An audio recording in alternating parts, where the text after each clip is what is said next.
Hi, I'm Andy Wible, and welcome to Timely Topics. Today we have Bob Lukens, who will be on, and he is the Community Development Director for Muskegon County. We're going to be talking about all things tourism in Muskegon County. Welcome to the show, Bob. Well, thanks for having me, Andy. Glad to be here. All right. So tell me a little bit about visiting Muskegon County and what all goes on when people come for a little tourist visit. Well, we have a lot to do here in Muskegon County, and it's growing every year. Tourism for the county is growing every year. There are, of course, our beaches. That's the number one reason that people come to Muskegon County during the summertime. We have about 27 miles of beach from south in Hoffmaster State Park and Norton Shores up to the northern reaches of the county near Minert Park. That's a county park way up north. So there's a lot of beach that people enjoy using here. And then, of course, in the downtown area, downtown Muskegon area, there's a number of cultural attractions, including the Frohenthal Theater, the Heritage Museum, the Lakeshore Museum Center. Art museums. Art Museum, yeah, the Art Museum's a huge draw. And then, you know, the breweries and restaurants in the downtown area. There's a distillery down there now, too. So we're seeing more of the lots that were formerly empty from the mall days. They're starting to fill up now.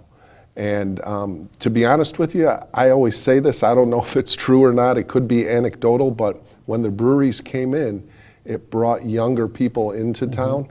And I think a lot of those younger people are looking at starting businesses, and you know, they're kind of an entrepreneurial spirit has come to Muskegon County.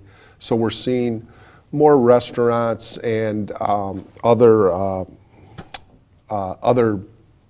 retail, you know, bars and things opening in the area. Not only in the downtown area, but throughout the area. Right.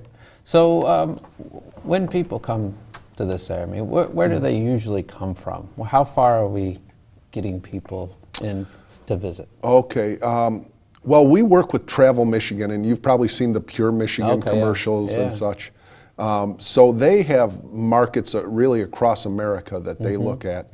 But our target markets are the Detroit suburbs, which bring a lot of visitors over to our side of the state. And then the Chicago area. Those are our two main target markets. But then we have visitors, lots of visitors from northern Indiana, Fort Wayne area. We have some that come up from Indianapolis. We're seeing more and more visitors now from Ohio because Travel Michigan, and that when I say Travel Michigan and Pure Michigan, it's the same thing. But Travel Michigan targets Ohio pretty heavily now. So we're partnering with them in some of our commercial spots and other advertising that we do to target that Ohio market. And it's mainly northwestern Ohio. So up in the Toledo area. And we go as far east as Cleveland maybe. And then we go down to Columbus. We go down pretty far. But, you know, in the summertime, it gets pretty hot down there. So they like to come up to the Great Lakes where it's cooler. The lake's cooler, the air's cooler. Exactly. And, you know, in Michigan, there's lots of breweries here, so they like it. And I'll probably be going back to breweries often because, you know, it's just become so huge lately. And, you know, when I was growing up, when I was a young kid, it wasn't like that at all. Yeah, I know. So everyone drank Budweiser or something. Right. So things have really changed, and that brings in that younger audience that you know, are really discovering Michigan and discovering the great quality of life we have here, and the great quality of life right on the lakeshore. You know, Muskegon County for many years has been. It was well, for centuries it was known as an industrial powerhouse. You know, in manufacturing. Industry, logging back in at the turn of the last or 2 centuries ago, I guess it would be. Logging was very big, and you know, as evidenced by Hackley and Hume, the homes that are still here. And then it transitioned into heavier manufacturing, and now there's more there is more high-tech manufacturing. We have lots of aerospace here now. So you have Arconic, GE Aviation, Pratt & Whitney, and a few others are here making engine parts for jet engines and other components for the aerospace industry. So there are those jobs, and Muskegon in the past didn't focus as heavily on tourism as it does now. So tourism's growing. It's become probably the fourth largest industry sector in Muskegon County, behind, there's high-tech manufacturing, healthcare, agriculture, and tourism are the top four industries. And we have a pretty robust economy right now. We do. Are there enough employees to fill the needs in the tourism? Yeah, that's a big issue really across all sectors. So it's a challenge, but because of the seasonality of Muskegon County to a certain extent, the bulk of our visitors come from probably mid-June till mid-September. Okay. And oftentimes college students, like here at MCC, they're off during the summertime, and they're looking for jobs. Sure. Many of them are return employees to some of the establishments around here, and we get a lot of those younger people in, but there are more careers being developed now as some of the new restaurants and breweries and other establishments come in. Right. Hotels, we have some hotels that are under construction now, so Great. They will need accounting people, they'll need front desk people, they'll need managers, housekeepers. Right. So there's a variety of jobs that will be available for people, but yeah, like any industry, we're having a tough time finding people. Sure. One of the things, Michigan's Adventure, I assume that brings people in. It's our biggest attraction. Is it? Yes. Okay. Yeah, it brings in lots of people. It's the state's largest amusement and water park. So not only does it employ a lot of young people, but it brings in families really from across the Midwest. The bulk of them, I would say, probably come from Michigan and from those other target markets that I mentioned, Chicago. But yeah, they get a lot of visitors that come in there. Unlike some places, like the hotels aren't right there. No, they're not. So they're driving in a bit, but also taking in other things that are going on in the county, I would assume. Right, yeah, and that's the great thing about having Michigan's Adventure as an attraction here in Muskegon County. People can spend a day or two. I think they have 2-day passes where, you go the first day, the next day's either free or reduced price. Yeah. So they'll spend a couple of days at Michigan's Adventure, then they may attend a festival here, or of course they go to the beach, or go out to the state parks and hike. There's a lot of hikers around here. Sure. There's all sorts of outdoor activities to partake in: kayaking, fishing, bird watching. Whatever you like to do outdoors, you can pretty much find it here in Muskegon County. Right. And we even make some of the kayaks here, right? We do, yeah. Hemisphere Design, which is the former KL Industries, they have a new name and new ownership now. They produce a variety of different kayak brands here, from entry-level kayaks all the way up to some higher-end kayaks. I think they also do stand-up paddle boards too. Oh, and those are really gaining in popularity. Oh yeah, they're huge now. Yeah, I see them all over. Yeah. Muskegon Lake hasn't, since I've been here, at least traditionally had a lot of places for people to go and for kayaking and independent and stand-up paddle boards and whatnot. I noticed some of the plan is to have more of that. Yes, there is. We're looking very closely at how the lakeshore is being used. And when I say we're looking at it, it's not just the CVB, it's the Chamber of Commerce, it's downtown Muskegon now, it's the municipalities themselves in North Muskegon and Muskegon that are looking at the way the shoreline of Muskegon Lake is used. And we're trying to find areas that can be used for public access and where people can put in their kayak or their stand-up paddle board. So you'll see some changes in those areas and development of some of those put-in areas within the next year or two, I'm sure. Okay.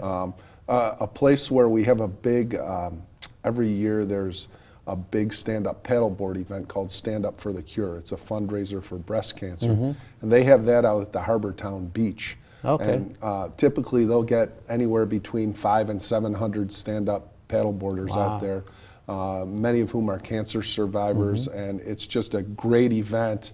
And we always get some really wonderful pictures from it because there's just, hundreds of people out on paddleboards. Yeah. So it's really cool. And it's winter too, and at least when we're filming this, and people do come to Muskegon in the winter to visit as well. What brings them to Muskegon? Well, again, it comes back to the outdoors. We have the Winter Sports Complex here, as you know, in North Muskegon, in the state park there, and they have a luge there. They have an outdoor ice skating rink, a lighted rink, so you can skate there at night. They have cross-country skiing, snowshoeing. They have a couple of ice rinks too for hockey there. They have a lodge where you can go, warm up. Get a hot chocolate. Right.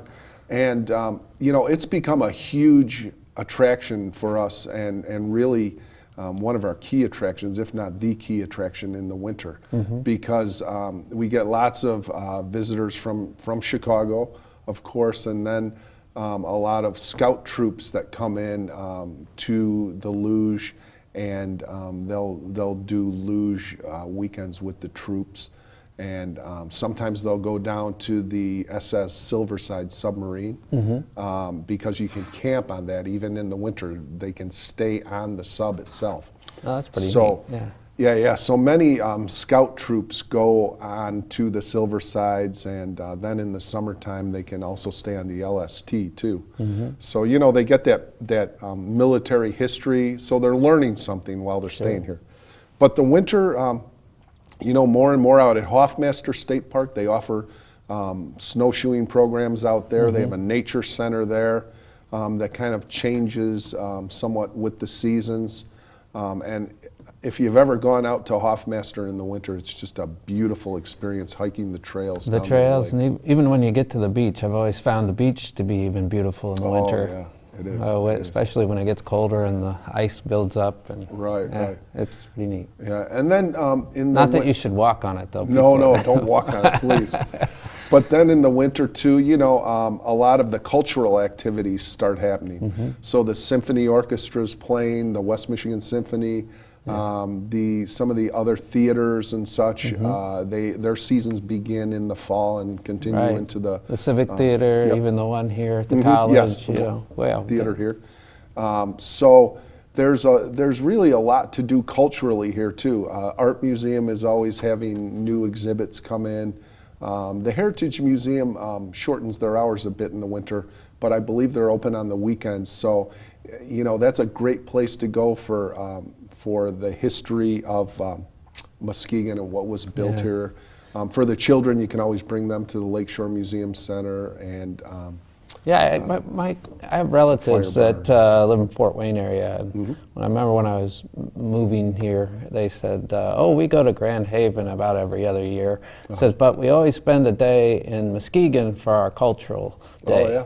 And they went to the art museum, went to a show, things like that. Yeah, we're known as a kind of a cultural center here along the lakeshore because of that, the magnificent Frohenthal and the art museum. I'm originally from the Chicago area, and we have the Art Institute of Chicago. They're a huge international facility or art museum. But when I got here, I was just amazed by the quality and the collection of our art museum here. And a couple years back they did the Curtis exhibit of the Native American photographs. That was just phenomenal. It was great. And that brought a lot of national and international visitors into Muskegon. So we've been working a lot more with the art museum and some of the exhibits that they bring in to market that outside the area and bring in those visitors from other states. because it's good to have people from the state of Michigan visit us. It's great. We love it. Yeah, but it's the core. Right. Yeah. But when you get money from out of state that's coming in, that improves our economy even more. Sure. So we try to focus on out of state visitors, while still keeping in-state visitors aware of what we have here. Right. Because people are really noticing the changes that are happening in Muskegon, as everyone. I mean, residents notice it all the time too. But those outside the area are kind of discovering Muskegon for the first time. So it's really fun. When people visit Muskegon, I always say go to the beach, and even though there's beach all along the lake shore and the whole state of Michigan on the west side, Pierre Marquette and some of the other parks, the vastness of it is just incredible. And I mean, it just takes your breath away how big that beach is. And I always wonder why people would want to be so close to one another at, some of these other beaches. Of the other beaches. Yeah. Is that? I mean, how do you see Muskegon competing with some of these other areas that people might go to, and from say South Haven, Saugatuck, Grand Haven? How does Muskegon differentiate itself? I know we've got a few attractions and cultural events, but anything else?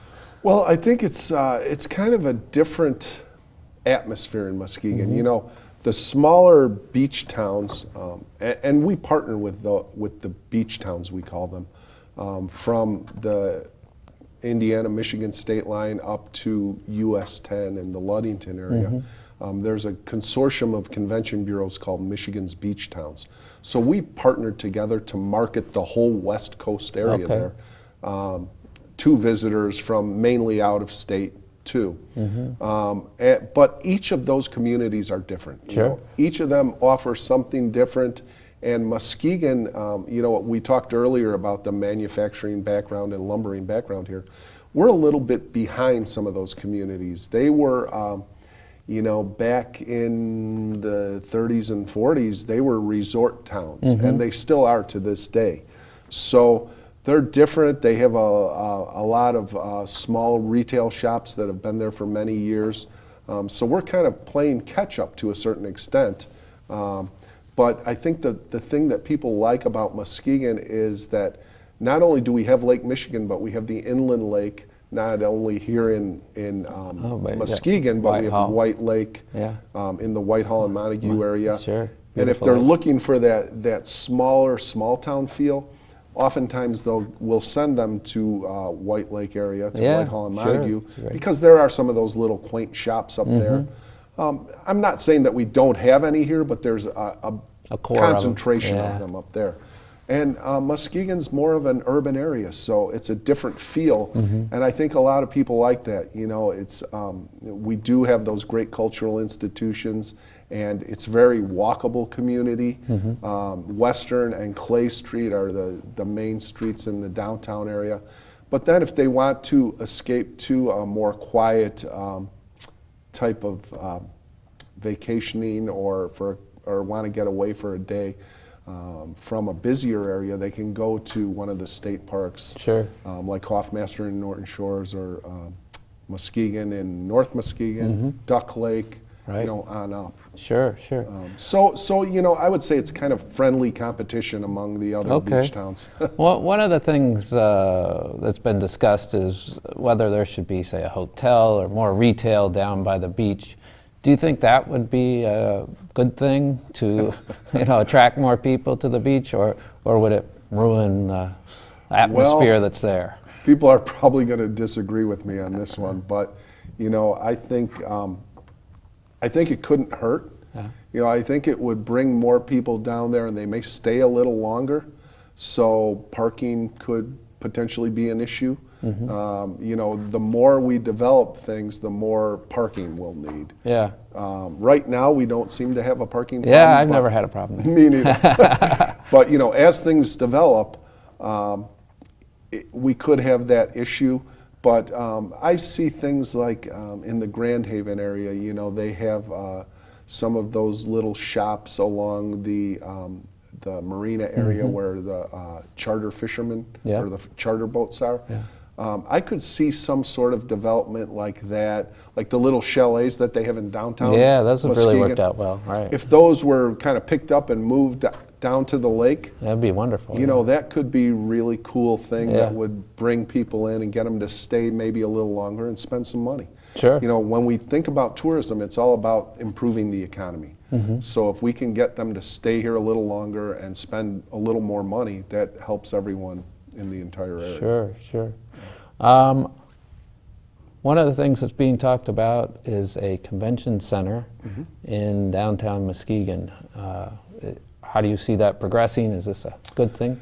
Yeah, it's moving along now, and one of the things we see at the CVB is that we don't have the meeting space for some of the meeting planners that are looking at our area. We don't have enough space to accommodate their meetings.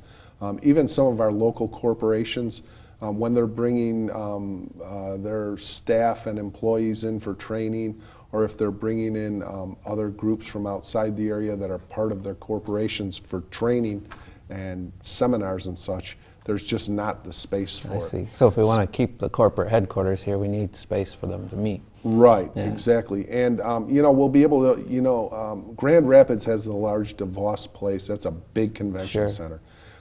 We won't compete with that. Yeah, you know, we right. just do not have the room or the hotel rooms or the convention space for that.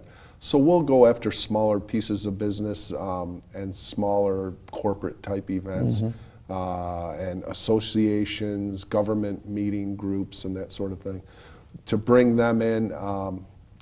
So, you know, the convention center is moving along. It's progressing well. We expect to break ground on it sometime in probably mid 2019. Okay. It'll take about a year and a half to build. So we're looking at first quarter of 2021 for it to open. So it'll be a work in progress, and you know, people will see it grow from the ground up.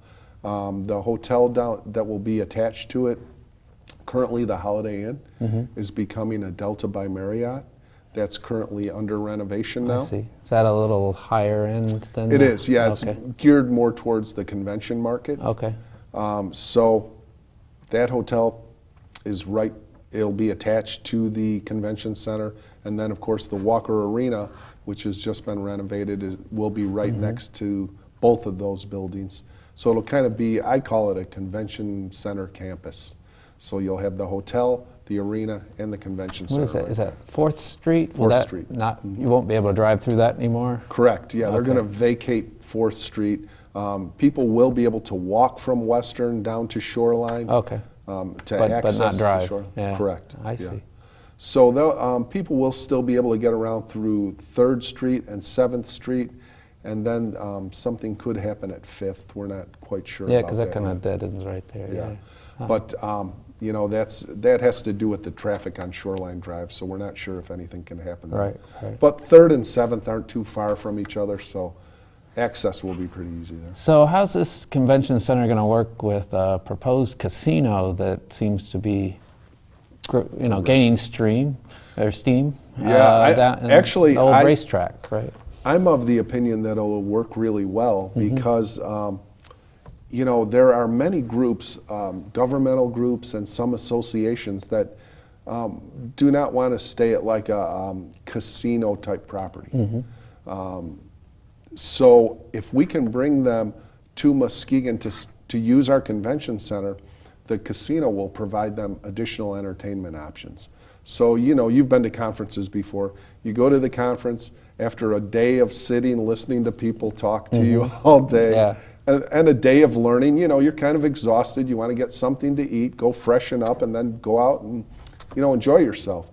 So, you know, in the downtown area, there will be restaurants and other entertainment venues for people to go to. But if they choose to go to the casino, I'm sure there'll be very available transportation that will get them out there and get them back to their hotel at night.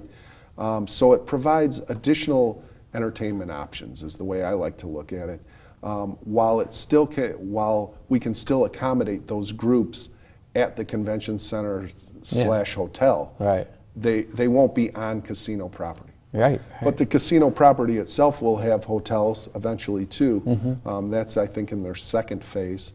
And there are certain groups that will, want to go to the casino property. Right. Some of the motor coach groups that you see, senior groups that take motor coach trips, oftentimes they'll stop at casinos, and then other motor coach groups and smaller groups, I'm sure will be staying at the casino hotel. So you see overall the casino to be a good thing for Muskegon County? Yes, yeah, I really do. Okay. I think it'll help. There's always people that may not agree with that, but I think that as a destination driver, you could call it, it makes us here in Muskegon County a more appealing destination. Sure. Because you do have that option to go to a casino if you'd like. Right. Yeah. I mean, I know academic conferences tend to stay away from casinos, but as you said, when there is a conference somewhere near a casino, a lot of people still go there. Right. After everything's over, after you have your dinner or your, oftentimes they'll have a group dinner, and after that, people may want to go to the casino. So. And I think that would also add to that winter destination part of it. It would, for sure. Yeah. Yeah, it would make us more of a year-round destination. In the summertime, we always say we don't really need to market as heavily in the summer because people are aware of it. Our hotels are full. So we're looking at that shoulder season and the winter.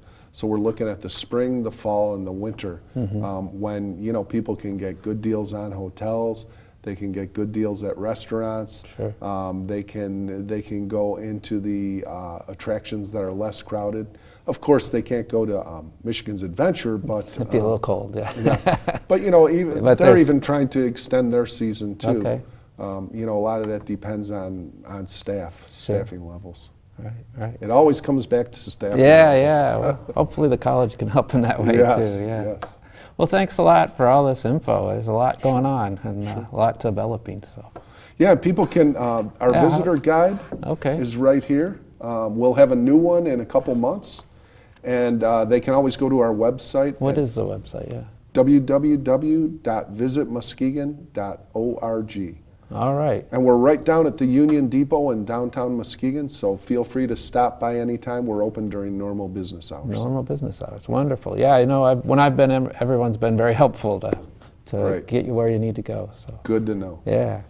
Well, thank you everyone for listening and watching Timely Topics. We've been talking to Bob Lukens. He's the Community Development Director for Muskegon County. We've been talking about visiting Muskegon and all the things we have to offer here. There's a lot to do. Bring your friends, and until next time, have a great day.